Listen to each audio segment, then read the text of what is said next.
If you ask the question, what's not going to change in the next 10 years or even in a longer term is our customers want to continue to deliver better value with their products.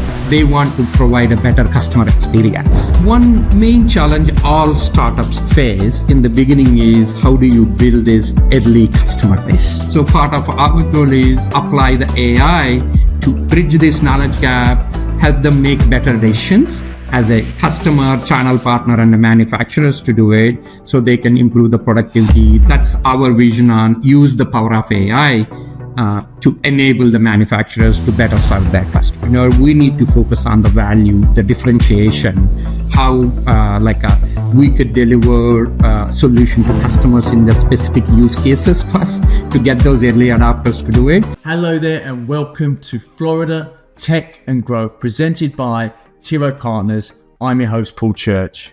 Today, we're joined by Ashok Kartham, the CEO and founder of a business called Circuitry.ai. Ashok is another serial entrepreneur and has plenty of experience in building successful companies and using technology to create true innovations. In this episode, you'll learn how Ashok has leveraged technological transformations and applied AI, mobile, and the internet to solve real business problems. You'll also find out how he has built successful startups and the challenges he has faced and overcome. And also we'll find out about his exciting business and their vision at Circuitry.ai. I hope you enjoy the episode. Ashok, what experiences have shaped your approach to entrepreneurship and innovation? Sure. First, my journey started when I arrived from India to work on systems for John Deere. They are a great company, make one of the leaders in farm equipment side. Even though I have computer science background, that experience gave me better understanding of manufacturer. And I worked on a lot of their product support and customer service systems. So I was able to learn about the domain.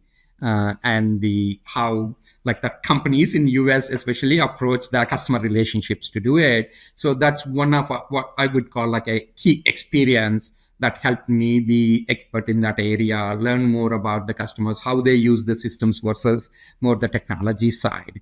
And then obviously over the last 25 plus years, we have been through amazing and transformative changes especially in the digital and information technologies. We've been through the internet, the mobile phone, as well as currently now AI.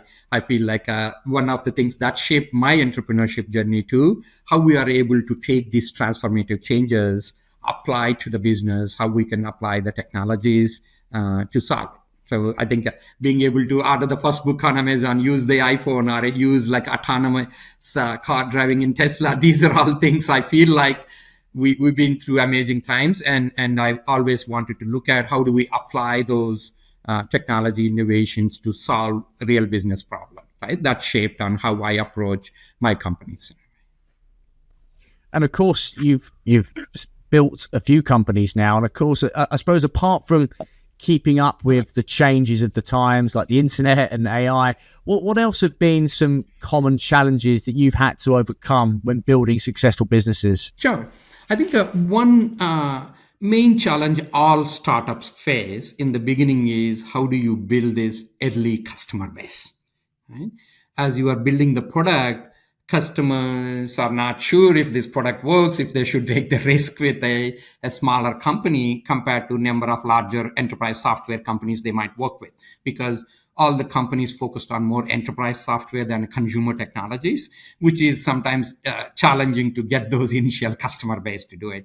I think to overcome, again, we leveraged on having a very focused approach, right?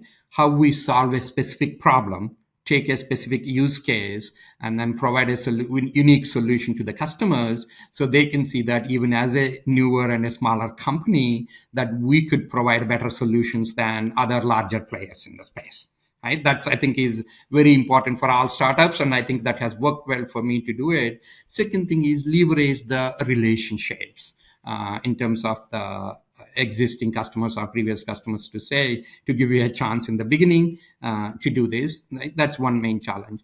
Other, like as a startups all of us face too, I started my first company in Moline, in Illinois, which is like a 50,000 people city where John Deere was headquartered.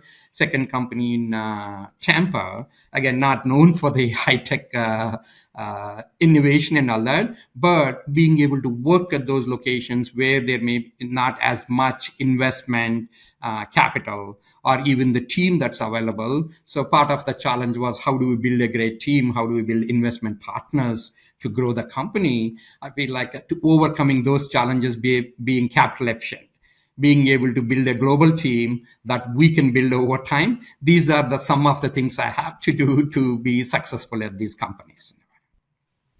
And that takes us to now, where, of course, you're scaling and running Circuitry.ai. So tell us about the mission and the vision for your latest business. Sure.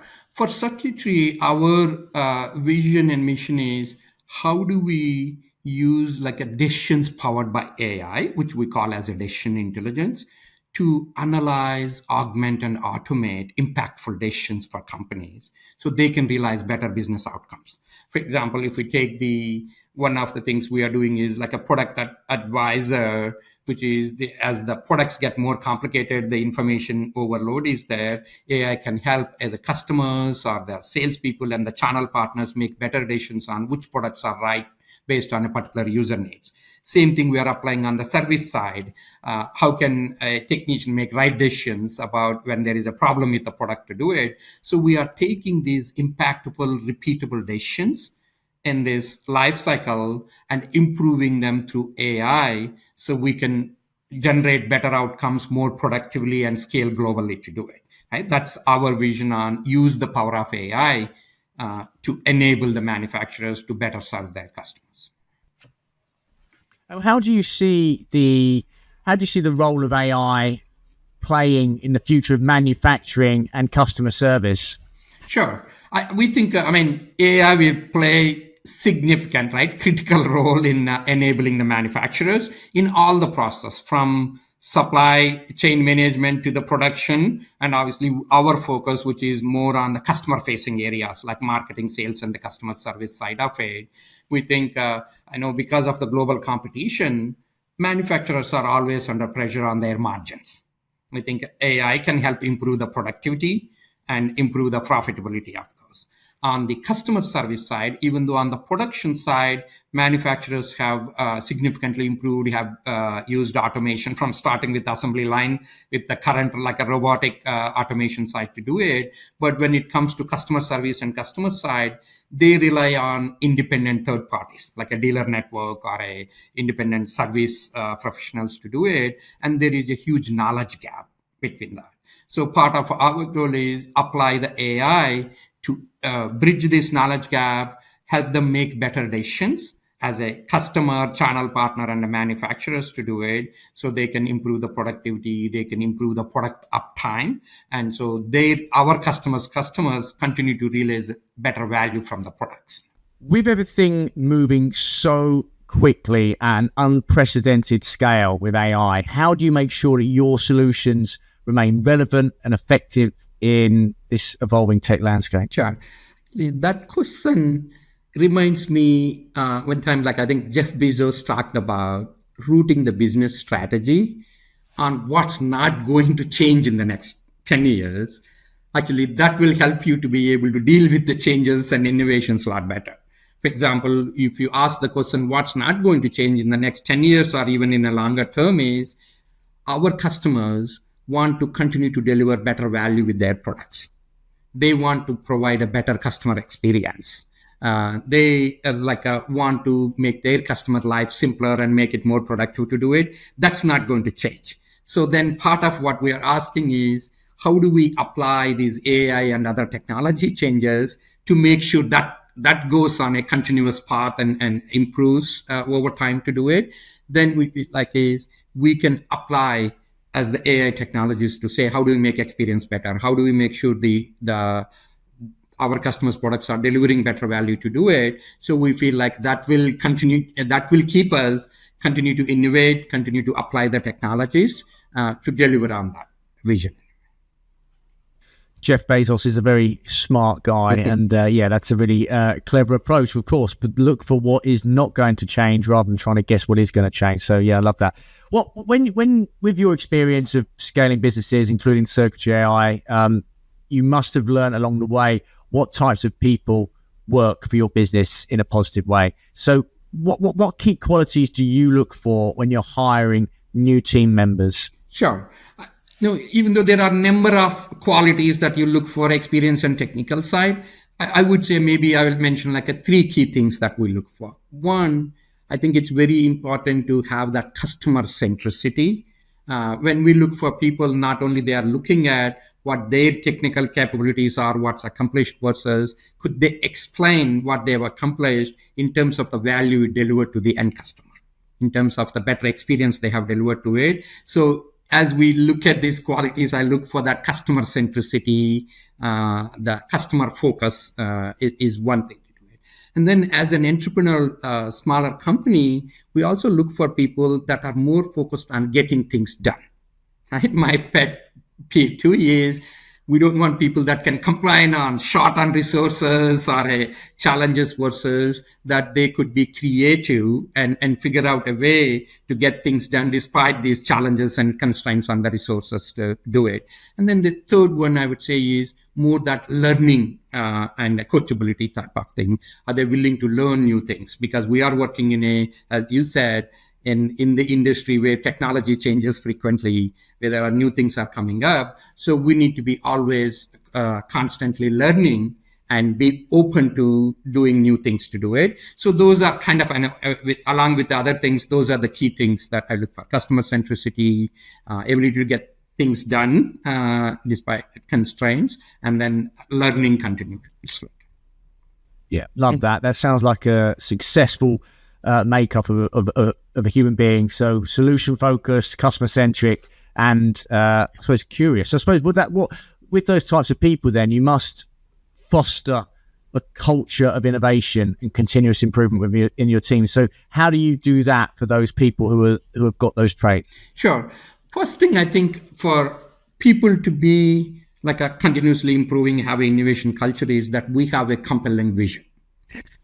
What we set for the company or even previous companies or with Circuitry.ai is our vision is not something that we can deliver in a day or in a year kind of thing, that it's actually very challenging for us to achieve what we call like actually even this fully autonomous business process. How do we apply AI and the improvement in decision making to achieve that? Which means is that may be very hard to achieve. It may take multiple years to do it. I think people having understanding of that vision helps them to continuously look for ways to achieve that. Right? That's the first thing. Second, internally, we use, I think it's now common in the software industry, but we want to use it in all aspects of the business, is how do we apply like more like an agile model? Is we are trying to deliver in increments and that we are continuously reviewing it and seeing how we can improve things and deliver the results to do it. I think that also encourages people to say not that we are thinking of doing something over a 6-month or a year period to deliver, that we need to deliver quickly, get the feedback and be able to innovate it. And then I would say the final thing too, it's good to have more like especially in the software or a technology engineering side too, you could go off track, not as much focused on customers. We tend to expose our team to more customer feedback on how customers are using our products, what their experience is. That also, I think, grounds them in being able to say how we can continue to improve our products to do it.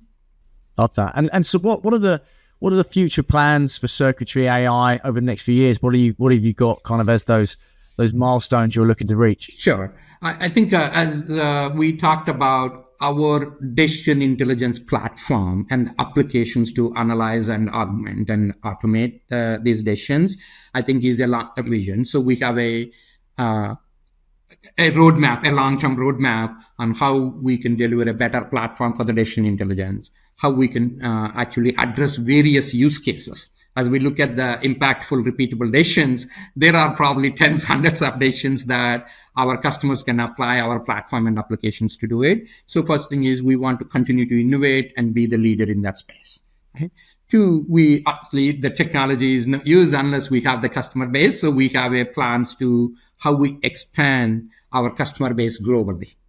Right? First, even though we are starting with discrete durable goods manufacturers, this can apply to other businesses to do it. So over the next years, we focus on innovating our products, growing our customer base, and also as a team that we are bringing the right skills, applying all the latest developments. For example, for the automation, we need agentic technology that's evolving fast. So there are plans in the roadmap to say, how do we innovate and apply these technologies for these business problems? What advice would you give to businesses who are looking to leverage AI to drive their growth and innovation? Yeah, I mean, in general, if we take it, like we are also internal consumer of AI. First thing, because it's software, actually one of the best use cases for generative AI has been a code generation. So we have enabled all of our teams, for example, use Copilot, GitHub Copilot or Microsoft Copilot to generate code or to validate code, to generate test cases and things like that. So that's one way we are applying AI. Same way we are taking other business process areas, just like we are telling our customers how we can leverage AI in the customer relationship management. Either it's marketing and the sales side, either it's content generation, responding to the customers, how our salespeople have the right knowledge about our products to do it. So we are applying AI for that. And the number of tools that we have chosen for operations and other things too, we are looking for AI capabilities. We have provided access to even as simple as ChatGPT and other tools for our whole team to do it. So we obviously are very strong believers in the ability of the AI to be able to make whole teams more productive, being able to do things with the fewer resources, right? Which is what the startups and entrepreneurs are about. So yeah, we look at every aspect of business and how we apply AI. Love that. Final question. What advice would you give to other aspiring entrepreneurs? And I guess if I reframe that, if you think of all the lessons you've learned throughout your career, what is the Ashok of today telling the Ashok who's about to set up his first business in terms of advice? What would you say? Sure. I know we touched upon some of these things. For me, I always look at maybe 2 or 3 key things that every entrepreneur needs. First is being that customer focused. Our customer centricity. It's not about the technology and the product we are building. It's about the value our products deliver to our target customers, right? Business understand the value more than the technology anyway to do this. So I would say entrepreneurs to look at that aspect of it, not just get excited about a technical feature versus the value that we can deliver to the customers. I think we forget sometimes we need to always keep that. And the second thing is, even though it's difficult to build a team as a smaller company, as a startup, obviously team plays a very critical, important role. Everyone talks about it. So ability to build the right team as employees, even as investors, as partners, or other people that are advising the company to do it. I think I made a number of mistakes in that area too. I think that's another thing that we cannot emphasize enough in terms of building the right culture, right team to deliver on the goals to do it. And then I think the last one I would say too, as again, it's an obvious thing, is we are most of the time competing with the bigger players. Right? In any of the space, especially in the technology industry, whether they have capabilities or not, some of them can act as a platform to do it. So as an entrepreneur, we need to focus on the value, the differentiation, how we could deliver a solution to customers in the specific use cases first to get those early adopters to do it. So I would say those are the things: customer centricity, strong team, having that focused differentiation. I think those are the critical to succeed as an entrepreneur, as a startup.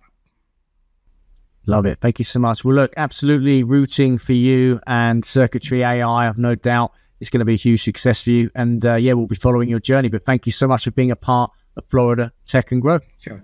Thank you, Paul. I appreciate very much the discussion with you.